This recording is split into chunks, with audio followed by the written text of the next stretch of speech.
अस्सलाम वालेकुम दोस्तों, ਤੁਸੀਂ देख रहे हो सोना पंजाब टीवी ਤੇ मैं ਤੁਹਾਡਾ ਮੇਜ਼ਬਾਨ ਮੁਹੰਮਦ ਸਾਜਿਦ। ਦੋਸਤੋ सबसे पहले अपने चैनल ਨੂੰ ਸਬਸਕ੍ਰਾਈਬ ਕਰ ਲਓ ਤੇ ਨਾਲ ਹੀ ਬੈਲ ਆਈਕਨ ਨੂੰ ਪ੍ਰੈਸ ਕਰ ਲਓ ਤਾਂ ਕਿ ਸਾਡੀ ਹਰ ਨਵੀਂ ਆਉਣ ਵਾਲੀ ਵੀਡੀਓ ਤੁਹਾਡੇ ਤੱਕ ਆਸਾਨੀ ਪਹੁੰਚ ਸਕੇ। ਅੱਜ ਅਸੀਂ ਤੁਹਾਡੇ ਬਾਅਦ ਦੋਸਤੋ ਇੱਕ ਕ੍ਰਾਸ ਗਾਂ ਦੀ ਵੀਡੀਓ ਲੈ ਕੇ ਹਾਜ਼ਰ ਹੋਏ ਹਾਂ ਜੋ ਕਿ ਦੂਸਰਾ ਸੂਆ ਸੂਈ ਹੈ, ਮਗਰ ਦੋਸਤੋ ਇਹਦੇ ਵੱਛੀ ਹੈ ਤੇ ਕਾਲੇ ਲਾਖੇ ਰੰਗ 'ਚ ਤਕਰੀਬਨ ਦੋਸਤੋ 2 ਦਿਨ ਇਹਨੂੰ ਸੂਈ ਨੂੰ ਹੋ ਗਏ ਨੇ, 2 ਤੋਂ 4 ਦਿਨ।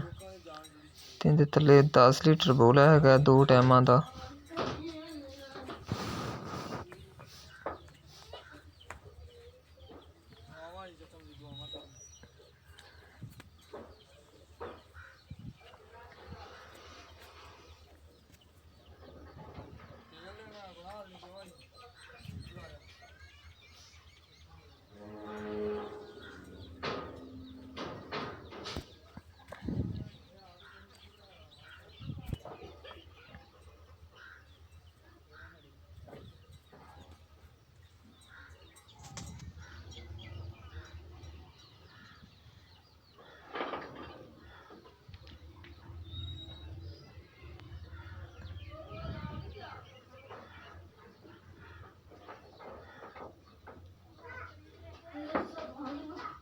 देख लो दोस्तों माशाल्लाह, है वाले ने दोस्तों मगर बच्ची है, नाड़वा नाल ही है।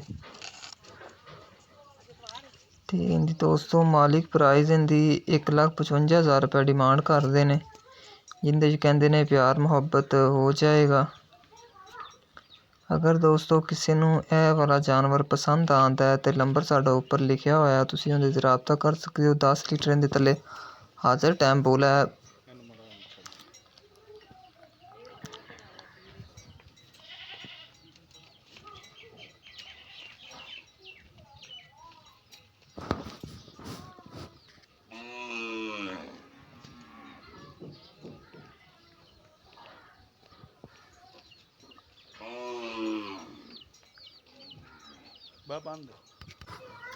उम्मीद करने दोस्तों अज वाली वीडियो तुहानू अच्छी लगी होगी। मज़ीद नवीं वीडियो वेखण वास्ते साडे चैनल नू सबसक्राइब कर लो ते मिलने दोस्तों एक नवीं वीडियो दे नाल। अल्लाह हाफिज़।